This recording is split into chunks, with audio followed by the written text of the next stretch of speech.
Alrighty, welcome everyone. I'm Teeaboo and I am here for Hyakano, episode 9. I just went and I checked out the episode list and discovered that there's a second season. I didn't I didn't realize that there was a second season at all. It wasn't in my brain at all. So I'm really excited by that because I actually thought we were going to be wrapping this show after the first core. Just be like, "All right, that was cool. That was fun. There's a second season. There are going to be more girlfriends." I think. Holy shit. I'm so happy about that. I'm also happy. I was talking to my friend the other day about goofy anime, and he was talking about the anime that he was trying to watch. He was talking about one, it was called Plunderer, and I watched like one episode of it during Treasure Hunt a few years ago, and I thought it was garbage. I thought it was like super garbage. I really disliked the protagonist. He was really perverted and stuff.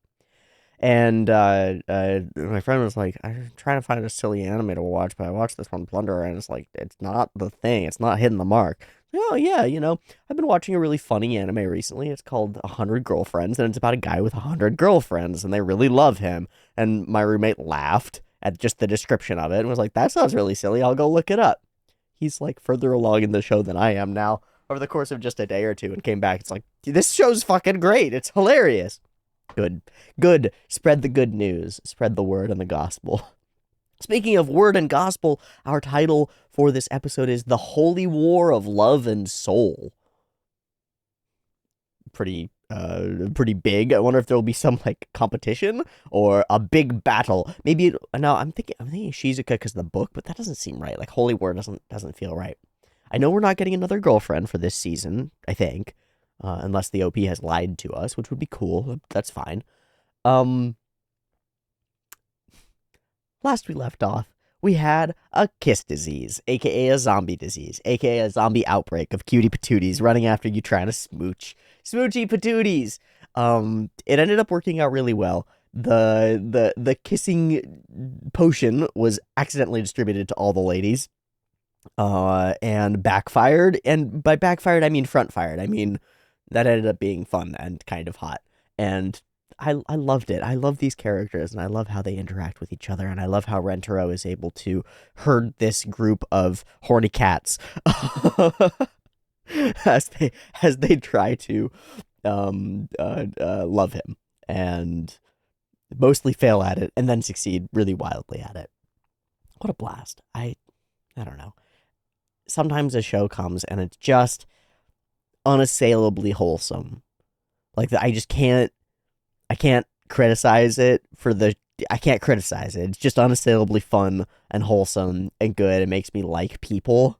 That's one of the crazy things that anime does, is it sometimes like makes me like people. It opens up my empathy, makes me able to see others and wonder at them, and enlivens my curiosity and desire for like to be better in order to reveal and see the better things in other people. Rentaro gets to do that a lot. He gets to live his life his way, and because of the way he lives his life, it inspires other people to interact with him in a wholehearted manner. And I identify with that like really, really strongly. Kind of the whole point, I think.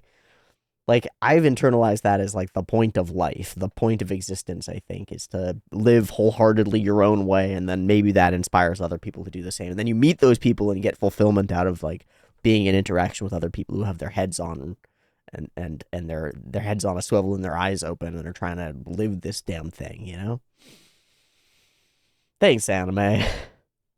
I love that there is a group of people in a country that I've never been to. That's all way over there. It's over there.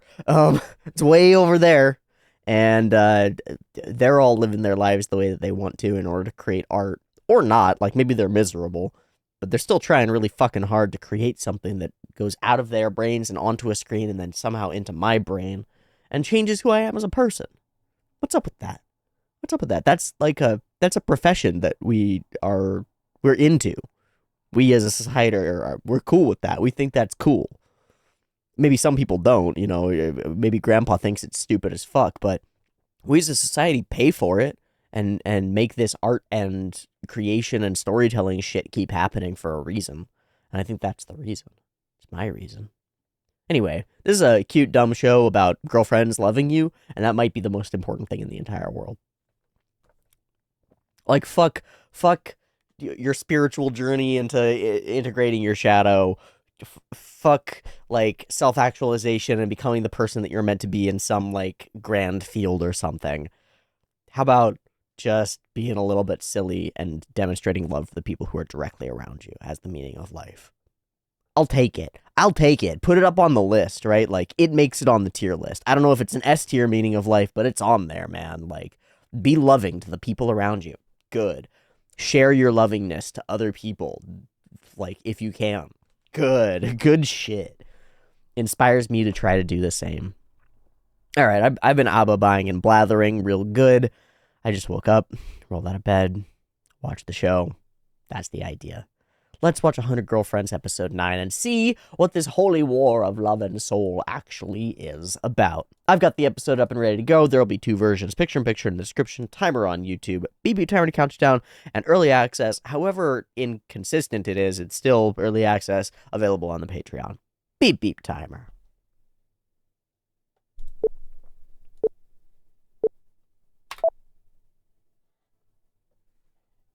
Oh, shit, that's the Oh,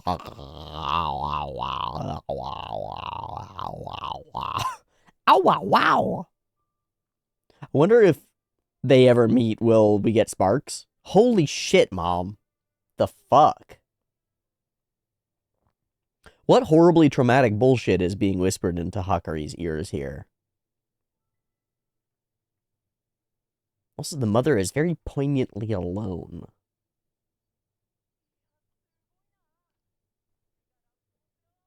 Oh my god. Love Zono? Like Hanazono? Like owned by her family? Ah!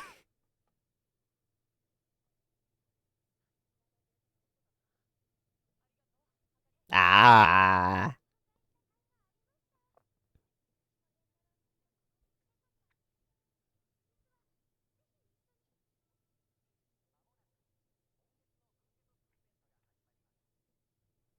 Like wedding bouquet tossed?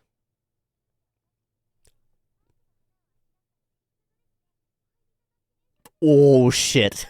Well, there's the holy war.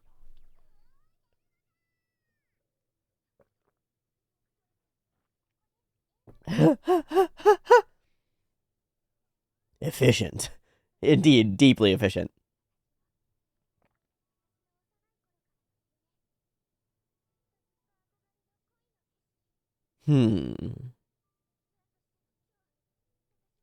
Okay. So this is deeply about her dream, but there's something about her mother, like, whipped up into it.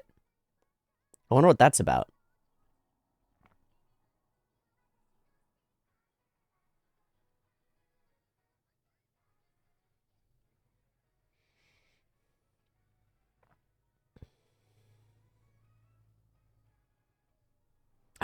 I'm so curious about the mom scene. Like, what could she have been saying?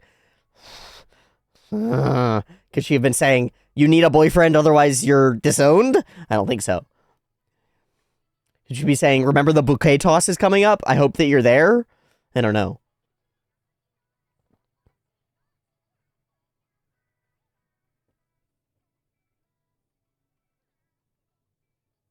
It would be really funny and very pornographic if her mom is a soulmate.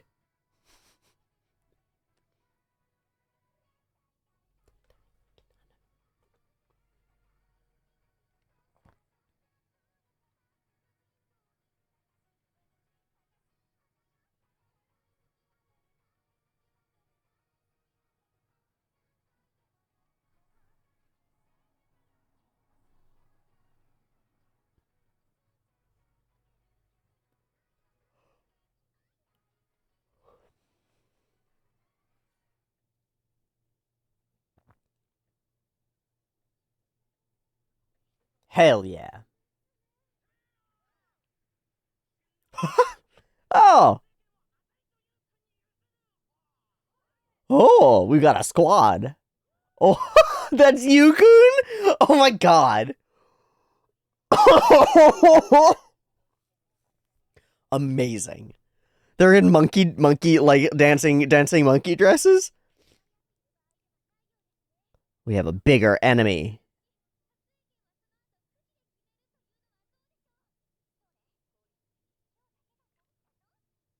Okay. Okay, so we've got a bigger enemy to fight. And she's got this tiny Shota that she's into. God damn it. What a meme.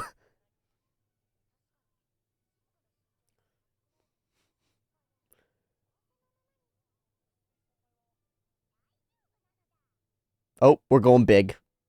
Jesus.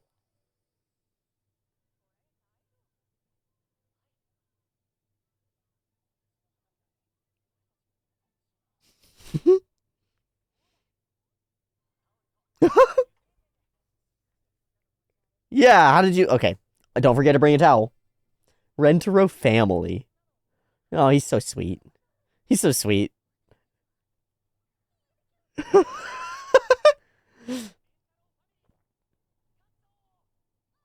Oh!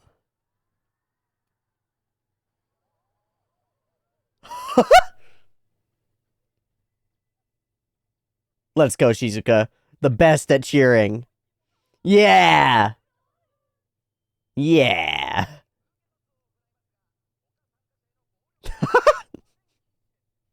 I'm expecting this to go like full Mario Kart fighting. Oh shit! Oh shit! No fucking way!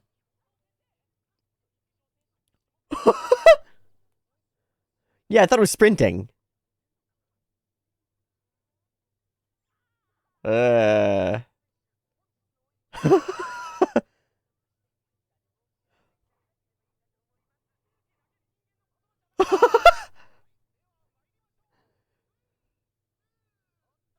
The supersonic arm. Time to get my money and call a gigolo. It's going faster. Oh shit.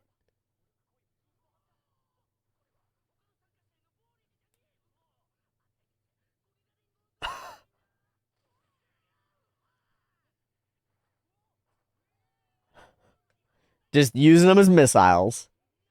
It's definitely against the rules. Oh.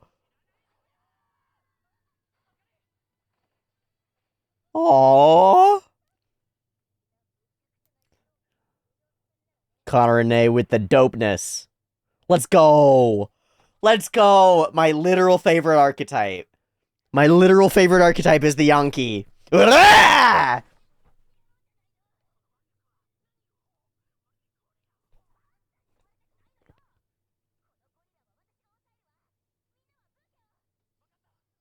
Go, go, go. Oh shit. A windstorm.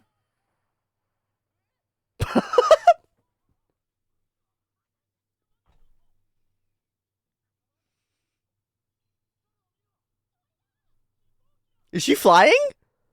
What the fuck? She got picked up by the hurricane? Fly, Shizuka, fly! Go, Shizuka, go! Get it! Get it! Oh! Bite it, Shizuka! Holy shit, she's gonna fall. Run, Rentaro, run!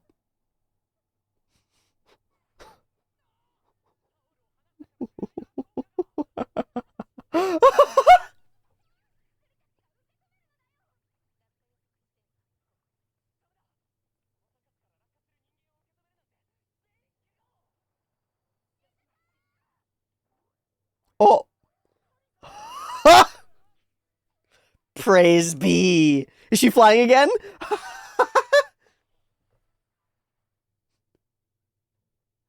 Rebound!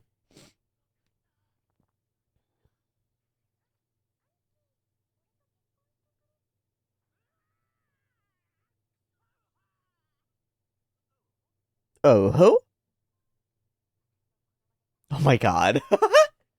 It's beautiful. It's beautiful. Yeah. Yeah. Yeah. Biker gang friendship. Absurd. You really saved me. That's so fucking funny.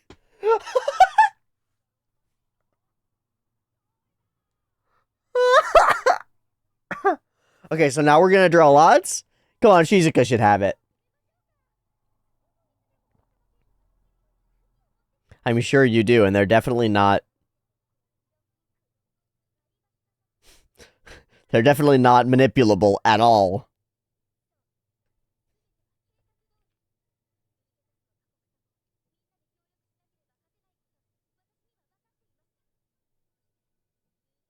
Yes, you did. You rigged them. You've rigged the lots. Gah.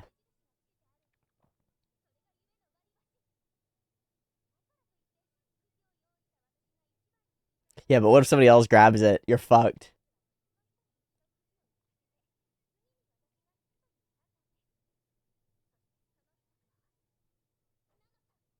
Hmm.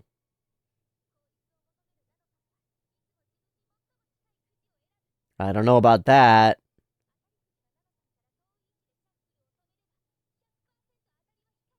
We'll see.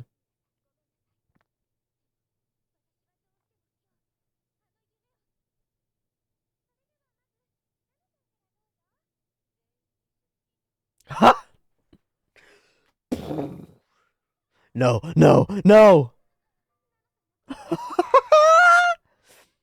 Foiled by efficiency.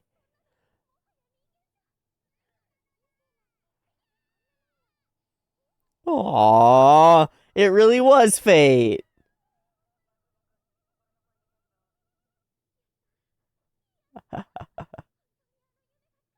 Aww.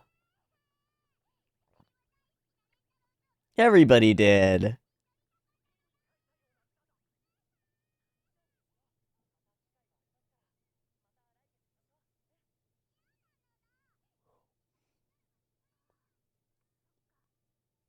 What I want hurts others.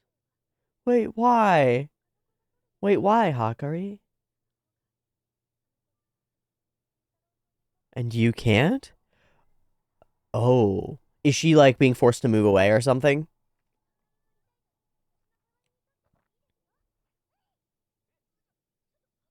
Yeah, so out of character.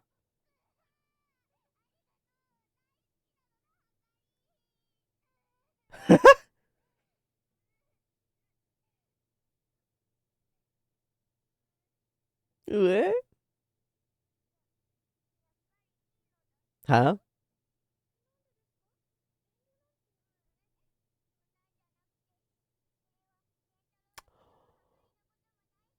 Oh. Oh, family. Family. Too family, too furious.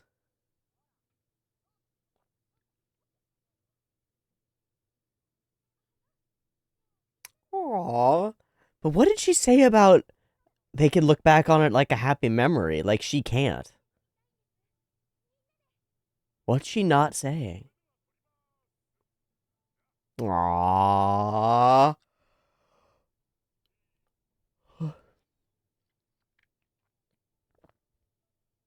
We better come back here every year and just watch the group grow.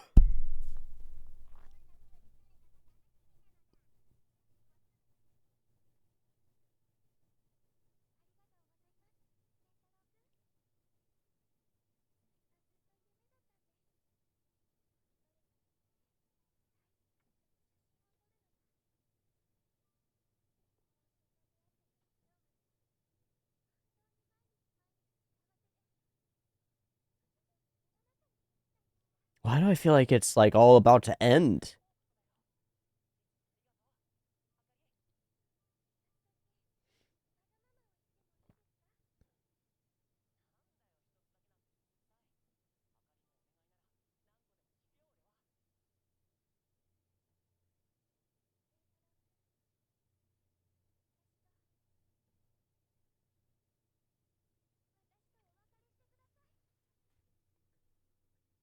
The fuck?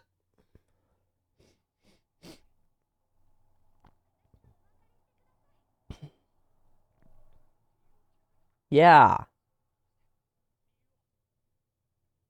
Explain.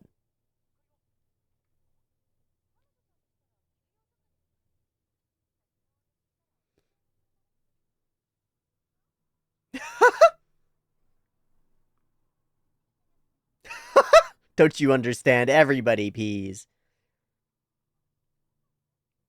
Aw, family sticks together.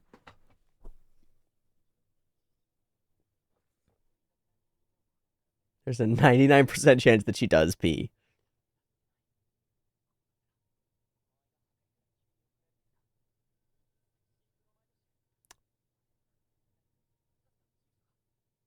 Oh. That tracks.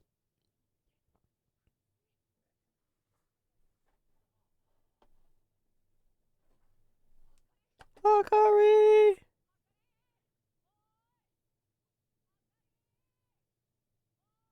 Shh.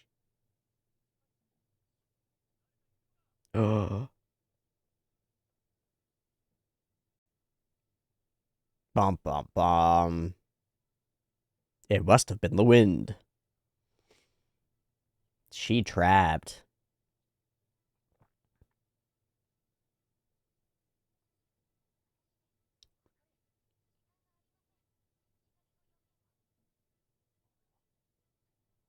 Mm-hmm. It's been taken.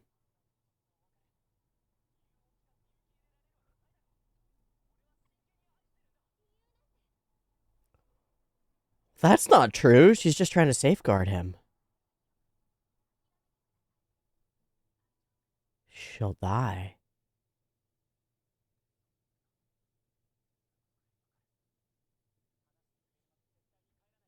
Hmm. Hmm.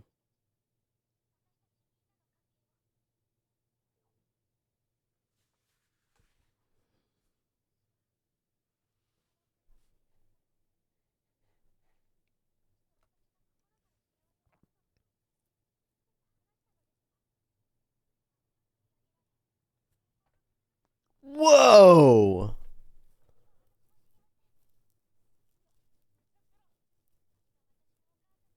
Whoa.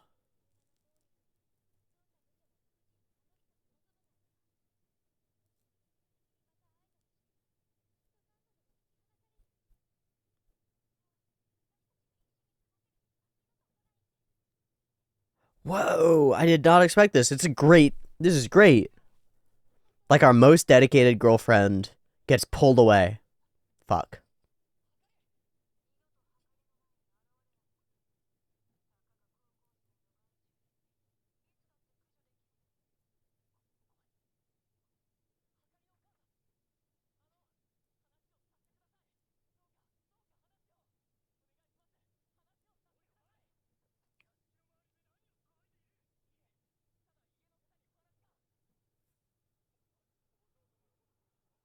Wow, he's been informed. Wow.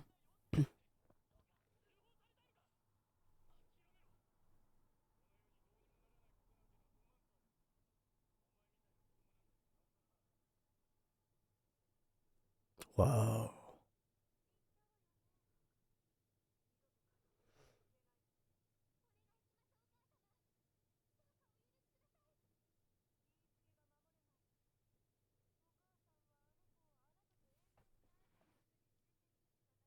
Cruelty! She's got to be a girlfriend. Is there any other way around this?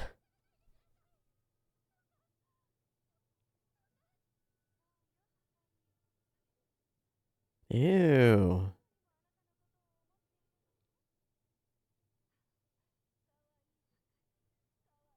So why does she think it can't work with him? Is it because he's poor? Oh, it's because he's with a bunch of other girls.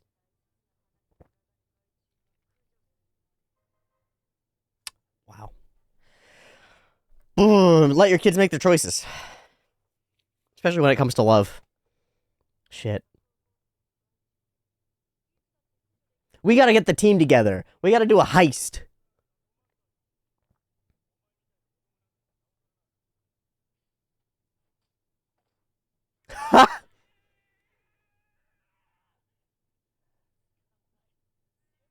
The fuck do I do? All he's got is love.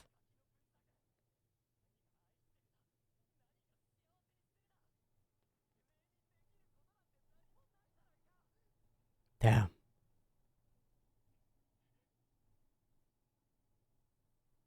Four-leaf clover.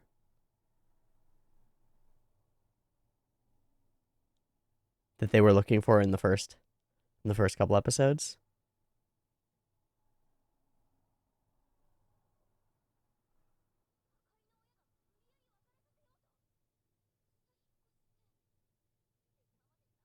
Let's go. We're doing a Mission Impossible heist. Ocean's 5. 4, whatever.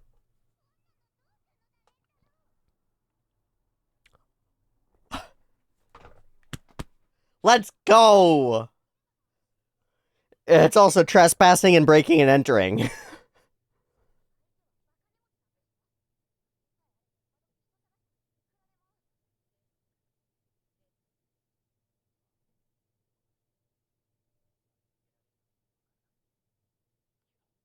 You have to try.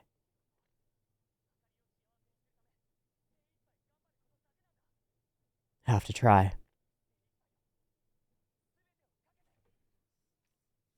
Even if it's all destined to fail. You have to try.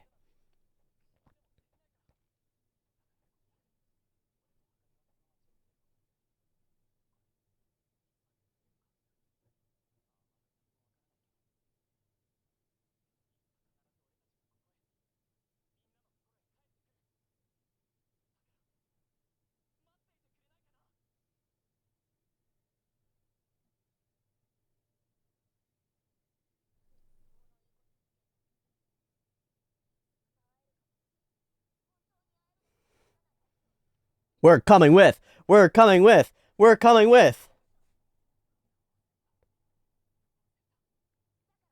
Yeah. Didn't think that was happening, did you?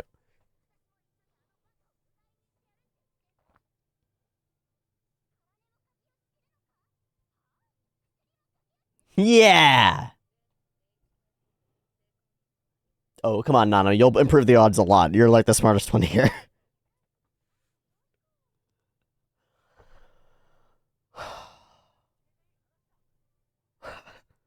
Ain't nothing light about this.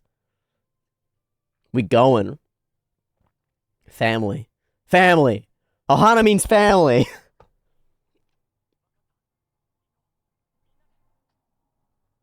Yeah. Yeah. Wow. Wow, and the Nizaki freight kind of. Wow, that's fun.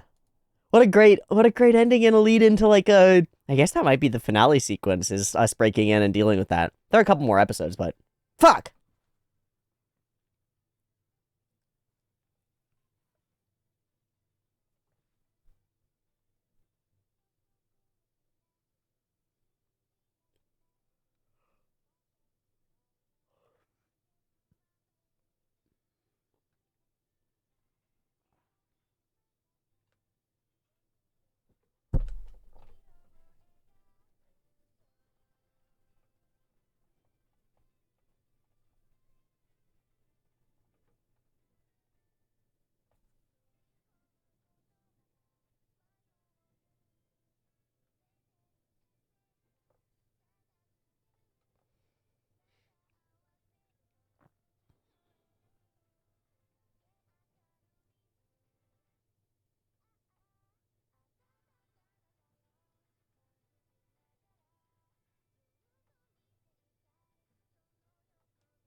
Bum bum bum bum bum bum bum bum bum bum bum bum bum bum bum bum bum bum. Boom. I really like this episode. I always say that. I always end up coming out of these saying like, "Oh, I really like this episode," but I really like this episode, even if it's pretty different to me than the other ones. The other ones, usually there isn't some like second thing looming. It's just what's going on in the episode and it just goes. It just happens. It's like straightforward, wholehearted, kind of like what we were talking about at the beginning. This episode does something a little bit different, and that is it changes the whole tone of the whole episode implicitly by putting this scene here at the beginning. This scene here at the beginning with no dialogue, just big titties and emotional responses, veiled emotional responses, right? Like, all we can tell is that Hakari isn't able to, like, communicate effectively with her mother. Her mother says something, and Hakari locks up, and that's all we see, is that there's tension inside Hakari coming from her mother. That's it. And that seasons the whole episode, right? It's like putting salt on your meat before you cook it. This seasons the whole fucking episode. It adds something to everything. Because in every scene past this that Hakari is in, every interaction that she's having is colored by this moment. We know that she's doing this for some unspoken purpose that's big and more important than any of this. And we know she's got this deep sadness in her that's making her act this way. And she's unable to communicate it to the others, right? We don't know what it is either. And that thing that's unknown ends up being the most important thing in the episode the whole time, even before we find out what it actually was. Because it colors everything. It colors everything. It's why we're here. It's why it has to be now. It's why it has to be Hakari. It's why she tries to give it up to the chemist. It's like, it's all about this. It's all about a dream being taken away from her. And it's all colored by that initial scene. I think it's really cool. I think as a device for altering the tone and feel of the narrative, it's really excellent. It's really quite wonderful because our show has established its tone and it has not varied from that tone very much. There are moments of deep connection and wholesomeness, and they are combined or whipped together or emulsified with the goofy lovey stuff, right? But we're like 90% goofy lovey, 10% deep and wholesome, and the deep and wholesome just serves to get us back to the goofy lovey. And then we have a threat from external, from outside. Totally novel. The closest we've had is the vice principal, who is just a strange entity and kind of a gag figure, right? Like, isn't really a threat in the way that a mother with complete monetary power deciding that this is a bad relationship and removing her daughter from it against her wishes is a threat. That's a threat. That's us coming against the wall. So I think this is my favorite piece of the episode. And then right after it, immediately following that as my favorite piece of the episode, is this sequence where he walks down this walkway and we go sunset hues. We tone it, we color tone it really nicely, like Monogatari color tones things this way a lot. It produces a lot of emotional content in the moment. It's like, this is the time to be walking around and thinking and wondering if it's all gonna end. A teenage rat, a lot you can't change, you're just a kid. So he bangs his head up against the wall and he takes stock of himself. And what he takes stock of is, I'm worthless. I'm not enough. I am insufficient. This whole story, Aijo Rentaro has had one primary redeeming quality, and nothing else has mattered because it has been able to win the day. And it's love and affection and care and a desire to try, right? I think in the realm of our dreams and our ideals, that's all it takes. Does for me. And there's some sense that I have in my realm, my personal realm of dreams and ideals, that really is all that it takes. That the systemic inequalities and the structural struggles that face anyone and everyone are possible to overcome. I believe that. I have to. I have to in order to live my life fully. Because I want to believe that Love, in all its various forms, can be enough. But what about when it's not? What about when you come up against an obstacle in the world that says it's not, that requires something else, that doesn't care about your love? What if that obstacle is a person who fundamentally disagrees with you and who has the power, literal real-world power, to prevent you from expressing yourself? What do you do there? Your love is totally enough in a vacuum, but in the chaos of the world, it's a thin raincoat. It doesn't do the trick, you know? It's not enough.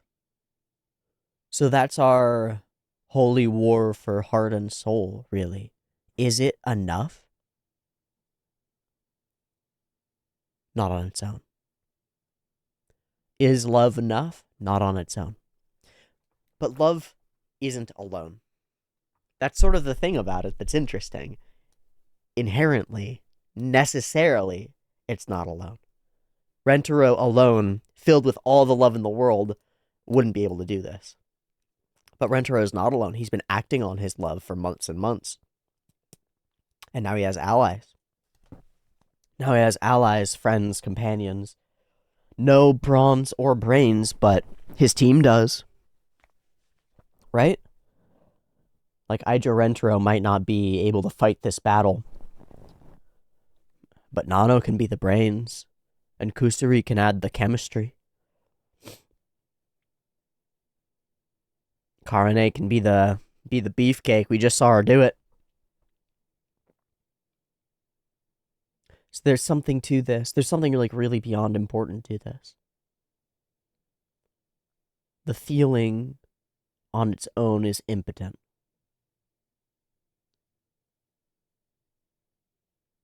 But expressed and shared, planted in fertile soil and watered and nurtured and allowed to grow, love bears potent fruit.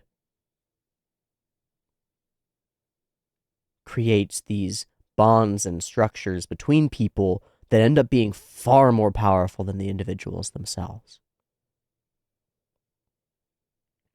It's like the ionic bond between elements. Bam. And suddenly they're combined. And they take on properties that the individual elements didn't have before. You grow by loving. You grow. You build something in this world. There's absolutely nothing you can do, his brain says. And he whips through the memories, and he refuses. He has to do something. So he tells the others, and quite predictably, we're coming with you. I have to do everything I can. I have to do everything I can. Even if it's doomed to fail, even if it's destined to fail, I won't regret it. Could you please wait for us? Hell no! We're coming with. They all love Hakari too. We've created a family. Nobody gets left behind. Fuck yeah. Fuck yeah. Sorry to blow through the bouquet toss itself. It kind of ends up being totally secondary to the other shit that's going on in the episode. Like, we're just sandwiched by deep intrigue, and then most of the episode is the filling, and it's fun and it's great. It's just like the rest of the show, but it's silly. They're all in monkey gear, and he's a tiny Shota. It's hilarious.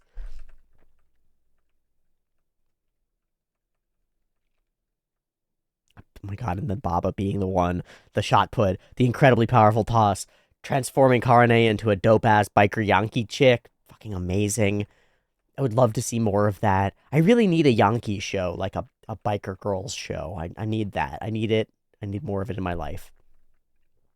Hakari planning for the trick and then not needing it. There's something about that rings as like really powerful or interesting. It's like this trust in fate sort of thing.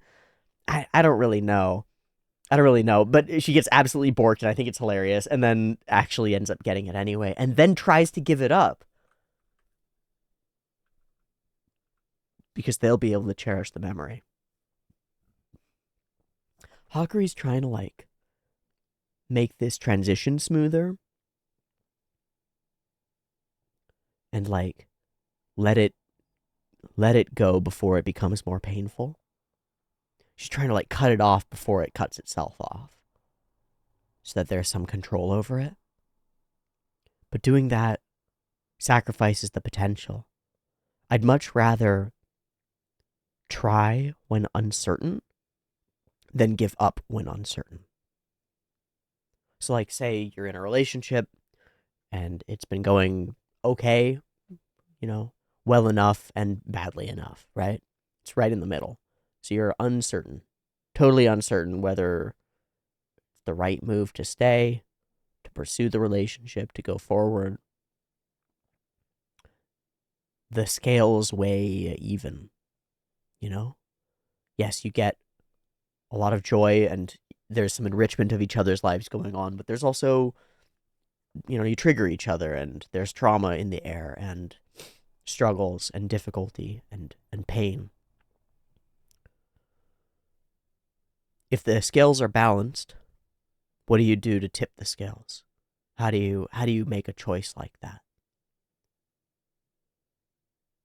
If there's every chance that it will fall apart, if the ruin is something like inevitable, if things come to an end, if people die, why stay?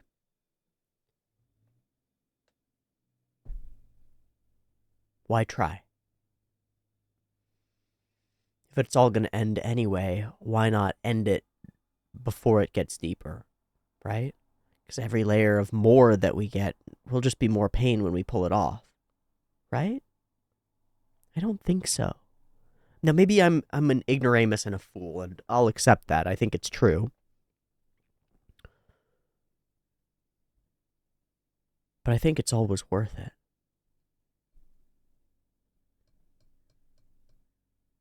At least for me, I'd rather double down and try really hard to make something work. To do everything in my power to make it possible. And if it ends, there's no regret there. There's no, well, maybe I didn't do enough.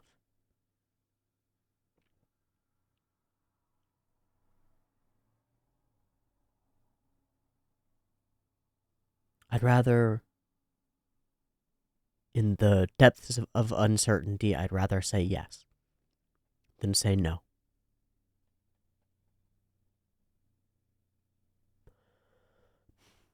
Hakuri lives in a world where her choice is taken away from her and she doesn't think that she can change it. She doesn't have the power.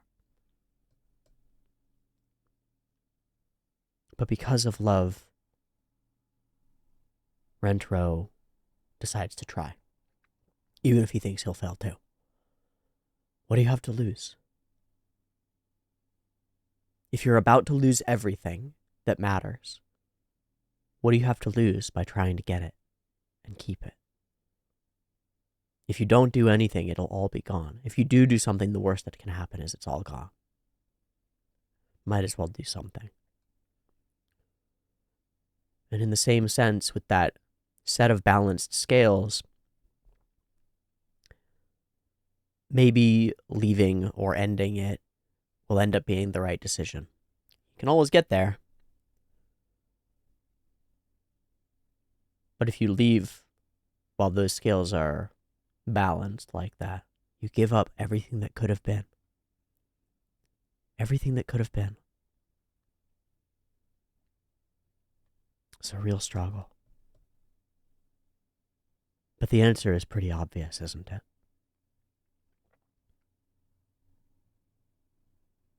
To love or not to love, to be or not to be, to try or not to try. Always the answer is obvious. We are living, loving, trying creatures. We be. It's what we're made of.